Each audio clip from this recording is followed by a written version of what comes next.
One stock I will never buy in my portfolio. So परंपरा के अनुसार नाम पहले आप लोगों को बता देता हूं, वेदांता लिमिटेड के बारे में आज हम यहां पे डिस्कशन करने वाले हैं। बट वो डिटेल डिस्कशन से पहले एक अनाउंसमेंट मैं आप लोगों के सामने कर दूं। सो दिल्ली वालों, हम दिल्ली आ रहे हैं 25 ऑफ मार्च 2023 को। सो हमारा offline session, face to face session वहां पे होने वाला है। तो उस सेशन के लिए अगर आपको सीट बुक करनी है तो कमेंट सेक्शन में और डिस्क्रिप्शन बॉक्स में मैंने लिंक दी हुई है। You can book your seat for 25 of March 2023। आशा करता हूं आप जरूर हमसे आके वहां पे मिलेंगे, उस सेशन को अटेंड भी करेंगे। अब बात करेंगे वेदांता लिमिटेड के बारे में कि ऐसा क्या हो गया। अब आप बोलोगे यार आप आज बात कर रहे हो, अभी तो स्टॉक आज ऊपर है, फिर भी आप क्यों नहीं बाय करना चाहते हो। जिनको लग रहा है कि आज स्टॉक ऊपर है और फिर भी मैंने ये वीडियो बनाया है, मुझे लगता है कहीं ना कहीं एक बहुत बड़ा गैप हमारे थॉट प्रोसेस में है। प्लीज मतलब नेवर डू दैट कि उसकी वजह से, या फिर हम जब वीडियो बना रहे हो उसके बाद स्टॉक में क्या हो रहा है, अगर उस पर आप कुछ कंक्लूजन डिराइव करना चाहते हो so you are on wrong channel, ऐसा मुझे लगता है। बट आशा करूंगा कि जो हमें लंबे समय से फॉलो कर रहे हैं उनको ये थॉट अच्छी तरीके से समझ जाएगा। पहली बात, कभी भी share holding, public share holding जो बोलते हैं, पब्लिक लिमिटेड कंपनी क्यों बोला जाता है? बिकॉज जनरल पब्लिक से भी आप पैसा उठाते हो और पब्लिक उसमें पैसा इन्वेस्ट करती है। तो वहां पे एक इंटेंट होना चाहिए कि जो शेयर होल्डर्स है, जो पब्लिक शेयर होल्डर्स है, उनके लिए प्रमोटर्स ने अच्छा शेयर होल्डिंग वैल्यू क्रिएट करना चाहिए।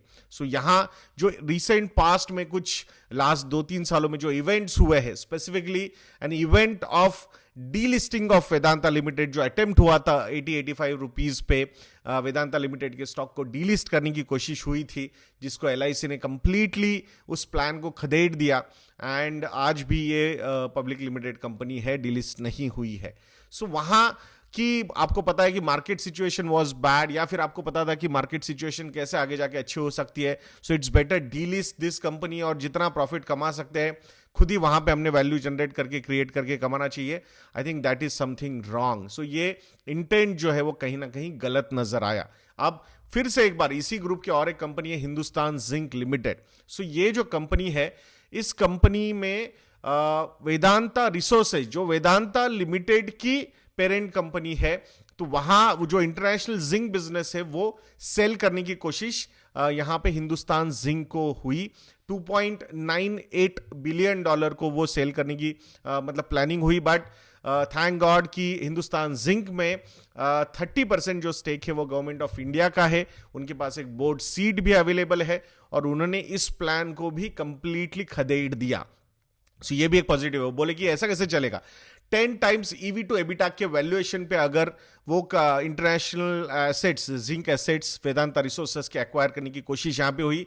हिंदुस्तान जिंक ये जो कंपनी है, 12,000 करोड़ रुपए का कैश उनके पास अवेलेबल है, और 24,000 करोड़ में अगर वो कंपनी, वो एसेट्स उनको खरीदने पड़ते तो 12,000 करोड़ का अननेसेसरी डेट हिंदुस्तान जिंक पे क्रिएट हो जाता। और इसीलिए इतने हाई वैल्यूएशन पे, वो भी ऐसा भी नहीं कि बहुत चीप वैल्यूएशन पे वो एसेट्स एक्वायर किए जा रहे थे, नहीं, ऐसा नहीं है। ये सारी चीजें क्यों हो रही है? तो ये इसलिए हो रही है क्योंकि वेदांता लिमिटेड का जो प्रमोटर है वेदांता रिसोर्सेज, उनके ऊपर काफी डेट है, और वो डेट की मैच्योरिटीज अभी आने वाले हैं, और वो मैच्योरिटीज को कहीं ना कहीं फुलफिल करने के लिए, वो पैसा रीपेमेंट करने के लिए वेदांता रिसोर्सेज को पैसा चाहिए, and they are trying to raise that. पहली बात कि जब आपके पास इतने दो अच्छे कैश फ्लो जनरेटिंग एसेट्स है, Vedanta limited and Hindustan zinc, तो वहां पे आपके कुछ बिजनेस कॉल्स गलत चले गए, and that's why you have created so much of debt. अब उस डेट रिपेमेंट का प्रॉब्लम यहां पे आपके पास आ रहा है। Otherwise cash flow point of view से अगर ये बिजनेसेस को हम देखते हैं, वेदांता लिमिटेड हो या फिर हिंदुस्तान जिंक हो, I think phenomenal cash flow create करने की कैपेसिटी इनके पास है। डिविडेंड पे आउट रेशियो भी देखिए, अब डिविडेंड भी 16% का डिविडेंड यील्ड की बात कर रहे हैं हम वेदांता लिमिटेड जब हम बात करें, या फिर आप उनके ROE या ROC के नंबर्स देखिए, वो भी फेनोमिनल है। तो the problem with me is the promoters intent to create value, या फिर participation of that value creation with public shareholders, ये कहीं ना कहीं प्रॉब्लम लगता है। ऊपर से 99.99% जो स्टेक है, यानी कि ऑलमोस्ट 100% जो प्रमोटर्स का स्टेक है, वो पूरा का पूरा यहां पे प्लेज किया हुआ है। अगर डेट रिपेमेंट में वेदांता रिसोर्सेज के कुछ प्रॉब्लम्स आ जाते हैं और उसका नतीजा वेदांता लिमिटेड की अगर प्लेज वहां पे प्रॉब्लम होता है प्लेज के रीपेमेंट में, तो ऑब्वियसली वो प्लेज शेयर्स मार्केट में आ सकते हैं, एक अच्छा खासा सप्लाई वहां से भी आ सकता है, और वो भी एक प्रेशर वेदांता लिमिटेड इस स्टॉक पे है। सो वैल्यूएशन के पर्सपेक्टिव से सिर्फ और सिर्फ नंबर्स को अगर मैं देखूं, आरओसी हो, आरओई हो, प्रॉफिटेबिलिटी की ग्रोथ हो, ओवरऑल बिजनेस के प्रोस्पेक्ट्स हो, तो ये सारी चीजें काफी अच्छी लगती है। बट कहीं ना कहीं जो कंपनी के प्रमोटर्स की तरफ से जो एग्रेसिव कॉल्स लिए गए हैं अलग अलग बिजनेसेस के लिए, तो वो कहीं गलत लगते हैं। ऊपर से इफ यू रिमेंबर कि in between I think last 3 या 4 मंथ्स बैक वेदांता के लिए एक न्यूज आई थी कि कैसे वो सेमीकंडक्टर बिजनेस में बहुत बड़ा इन्वेस्टमेंट करने वाले हैं, फॉक्सकॉन के साथ उनका एक जॉइंट वेंचर भी होने वाला है, और उसको लेके स्टॉक को भगाया गया, और बाद में पता चला कि वो तो वेदांता रिसोर्सेस की बात हो रही है, जो पेरेंट कंपनी है वेदांता लिमिटेड की, वो करने वाले हैं। सो ये सारी चीजें अगर आप देखोगे तो आई थिंक कहीं ना कहीं एक as a retail investor, public shareholder बोल के मुझे एक ऐसा एक पॉजिटिव फीलिंग नहीं आता है, and that is one reason. Otherwise business point of view से, उनकी cash flow point of view से, मैं प्योर वेदांता लिमिटेड की बात कर रहा हूँ, core Vedanta limited, not there parent company. बहुत ही बढ़िया कंपनी, मतलब ओवरऑल बिजनेस प्रोस्पेक्ट्स है उस कंपनी के पास।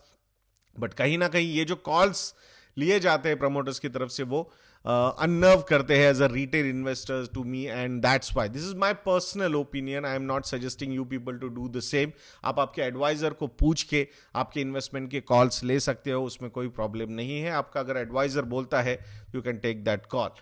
But if you want to know कि यज्ञा इन्वेस्टमेंट एकेडमी या जो है उनके मॉडल पोर्टफोलियोज में कौन से स्टॉक्स है, या फिर वो अपने स्टॉक्स को कैसे रिसर्च करते हैं, म्यूचुअल फंड्स को कैसे रिसर्च करते हैं, तो हमारे जो रिसर्च प्रोडक्ट्स है वो हमारी वेबसाइट investyadnya.in पे अवेलेबल है। मॉडल पोर्टफोलियोज हो, या फिर स्टॉकोमीटर प्लस हो, या फिर फंडोमीटर हो, या हमारे रिसर्च प्रोडक्ट्स है, उनको सब्सक्राइब करना बिल्कुल मत भूलिएगा दोस्तों। investyadnya.in को विजिट करके हमारे रिलेशनशिप सेल से कॉन्टैक्ट करके भी आप ये प्रोडक्ट्स को सब्सक्राइब कर सकते हो। ऐसे ही वीडियोस के लिए चैनल पे बने रहिए, वीडियो को लाइक करना, शेयर करना और चैनल को सब्सक्राइब करना बिल्कुल मत भूलना। नेक्स्ट वीडियो में मिलते हैं। जय हिंद।